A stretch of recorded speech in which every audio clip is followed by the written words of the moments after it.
नमस्कार, मैं हूं पंकज झा। आप मेरे साथ देख रहे हैं ऑफ द रिकॉर्ड, लेकिन आज जो बात हम करने जा रहे हैं वो रिकॉर्ड वाली है, वो बात ऑन द रिकॉर्ड है। और वो ये है, बड़ी खबर है वो, यूपी के लिहाज से देखें, खास तौर से यूपी चुनाव को लेकर।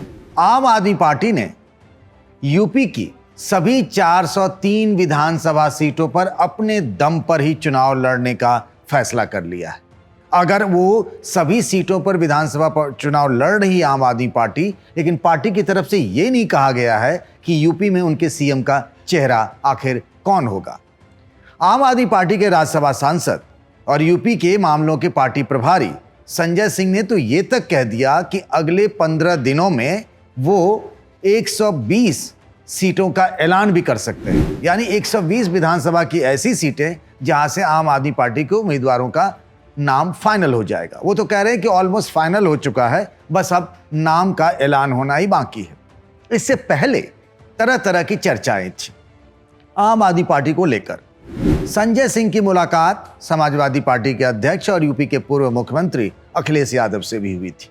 उसके बाद इस तरह की चर्चा होने लगी थी कि समाजवादी पार्टी का जो चुनावी गठबंधन होगा उसमें शायद आम आदमी पार्टी भी हो और उसे दिल्ली से लगे कुछ विधानसभा की सीटें दी जा सकती हैं। आप सब जानते ही हैं कि समाजवादी पार्टी का महान दल और राष्ट्रीय जनवादी पार्टी के साथ एक तरीके से चुनावी तालमेल हो चुका है, और अखिलेश यादव बार बार ये कहते रहे हैं कि उनका अनुभव बहुत खट्टा रहा है बड़ी पार्टियों से चुनावी तालमेल को लेकर। जब वे ये बात कहते हैं तब दो पार्टियों का जिक्र आता है। एक तो कांग्रेस पार्टी के साथ 2017 में विधानसभा चुनाव के लिए उन्होंने गठबंधन किया था, और फिर 2019 के लोकसभा चुनाव में उन्होंने अपने कट्टर विरोधी मायावती के साथ हाथ मिला लिया था। अभी उनके गठबंधन में जयंत चौधरी की आरएलडी भी है, तो यानी 3 पार्टियां उनकी सहयोगी, और लग रहा था कि चौथी पार्टी आम आदमी पार्टी भी समाजवादी पार्टी की साइकिल पर सवार होकर चुनावी तालमेल कर सकती है। लेकिन संजय सिंह ने तो बात को बहुत आगे बढ़ा दिया है। वो कह रहे हैं कि हम इस बात की तैयारी कर ली है हमने कि आम आदमी पार्टी अकेले ही यूपी के सभी 403 विधानसभा सीटों पर चुनाव लड़ेगी। मैं जब हाल में लखनऊ गया था तो कांग्रेस पार्टी के दफ्तर जाना हुआ था, और कुछ नेताओं ने कांग्रेस पार्टी के हंसी मजाक में यह भी कहा कि अगर कांग्रेस पार्टी ये तय कर ले कि हमें यूपी विधानसभा की सभी 403 सीटों पर चुनाव लड़ना है, तो आखिर हमारे उम्मीदवार आएंगे कहां से।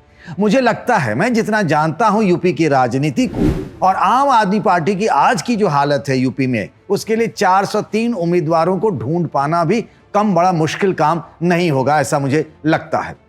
हालांकि संजय सिंह पिछले 3-4 महीनों से लगातार एक्टिव हैं यूपी में। जब भी कोई मुद्दा होता है, कहीं किसी की कोई घटना होती है लॉ एंड ऑर्डर की, कहीं ऐसा लगता है उनको कोई न कोई बहाना या मौका चाहिए। जब भी कुछ ऐसा होता है योगी सरकार को घेरने के लिए, संजय सिंह वहां तुरंत पहुंच जाते हैं। आजकल आम आदमी पार्टी तिरंगा यात्रा भी कर रही है। आपने अभी कुछ दिनों पहले देखा होगा आगरा में तिरंगा यात्रा की तस्वीरें, लखनऊ में भी तिरंगा यात्रा हुई थी। पार्टी एक्टिव मोड में है, पार्टी चारी कम से कम उसको लोग पहचानने लगे। आम आदमी पार्टी के झंडे डंडे और उसके नेताओं और उसके कार्यकर्ताओं के चेहरे को लोग पहचानने लगी। इस काम में संजय सिंह को लगाया गया है। और आप पूछेंगे संजय सिंह को ही क्यों? क्योंकि वो सुल्तानपुर जिले के रहने वाले हैं, वहीं से उन्होंने राजनीतिक करियर की शुरुआत भी की थी। एक तरीके से समाजवादी पार्टी के विधायक जो है अनूप संडा पहले थे विधायक, उनके वो बहुत करीबी दोस्त होते थे, और अनूप संडा को चुनाव जिताने में उनकी एक महत्वपूर्ण भूमिका रही है। लेकिन उसके बाद वो दिल्ली चले गए और राज्यसभा के सांसद हो गए, लेकिन यूपी की जिम्मेदारी संजय सिंह को दी गई है। तो संजय सिंह के साथ ऐसा लग रहा था कि वो शायद कहीं भागीदारी संकल्प मोर्चा जो है, जिसमें असदुद्दीन ओवैसी या ओम प्रकाश राजभर जैसे नेता हैं, उनके साथ गठबंधन कर लें। उनके पास कुछ विकल्प थे, लेकिन मुझे लगता है कि बात बनी नहीं। जितना मैं अखिलेश यादव को समझता हूं या जानता हूं, अखिलेश यादव इस बार फूंक फूंक कर कदम रख रहे हैं। वे नहीं चाहते कि किसी ऐसी पार्टी के साथ गठबंधन कर लें, हाँ, और हम उसे इतनी सीटें दे दें कि वो सीटें हार जाए। जैसे बिहार में आपने देखा कांग्रेस और आरजेडी को लेकर क्या हुआ था। 2017 के विधानसभा चुनाव को लेकर भी यही कहा जाता है कि समाजवादी पार्टी ने कांग्रेस को गठबंधन में बहुत अधिक सीटें दे दी और उसका नुकसान उसे समाजवादी पार्टी को सहना पड़ा।